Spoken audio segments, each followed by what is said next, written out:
মা ঠিক কৈছো নে নাই? ঠিক কৈছো? ঠিক আছে, ঘৰত কবি আজি গৈ হাজবেণ্ডক যে মই ঠিক কৈছো যদি। ঠিক কৈছো নে নাই? একদম আজি ঘৰত গৈ কবি দেই। লাষ্টত সকলোৰে কাৰণে নহয়, আন সকলৰ কাৰণে কৈছো, লাহে লাহে অসম চৰকাৰে আমাৰ আঁচনিবিলাক 3টাতকৈ কম থকা বাচ্চাৰ ঘৰতহে দিব।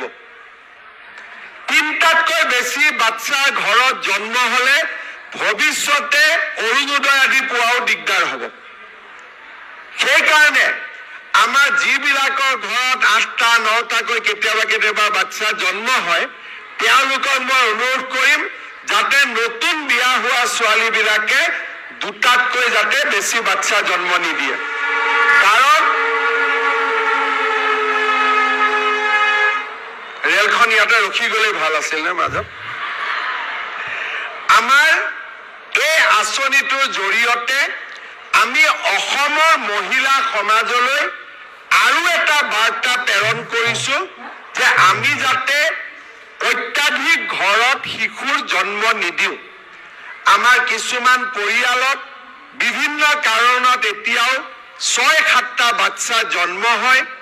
লাহে লাহে চৰকাৰে যাৰ ঘৰত 6-7টা বেছি বাচ্চা জন্ম হয়, লাহে লাহে চাউলো বন্ধ হ'ব তেওঁলোকৰ কাৰণে, অৰুণোদয় আঁচনিও বন্ধ হ'ব, মহিলা উদ্যমিতাও নাপাব।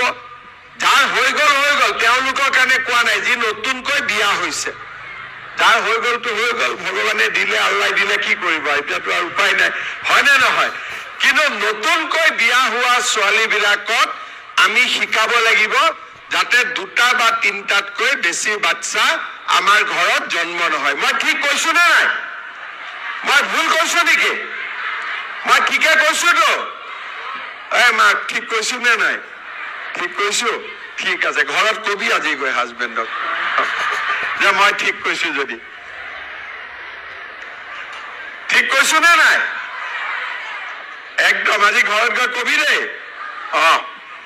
চবৰ পৰিয়াল 2টা বা 3টা আৰু চৰকাৰী আঁচনি আহিব, নিযুত মইনা আহিব, ল'ৰা ছোৱালীক পঢ়াম, বিনামূলীয়া চাকৰি পাম, তাৰ লগত বিনিয়োগ হ'ব, উদ্যোগ হ'ব, আমাৰ অসমখন আগবাঢ়ি যাব। তাকেই মই পুনৰ কামনা কৰিছো। আৰু বিহালী ৰাইজক মই ধন্যবাদ জনাইছো যে আপোনালোকে আমাক আশীৰ্বাদ কৰিছিলে। আজি 1 এপ্ৰিল তাৰিখে আমি ইয়াত সকলো লগ হৈছো। খন্তেক সময় পিছতে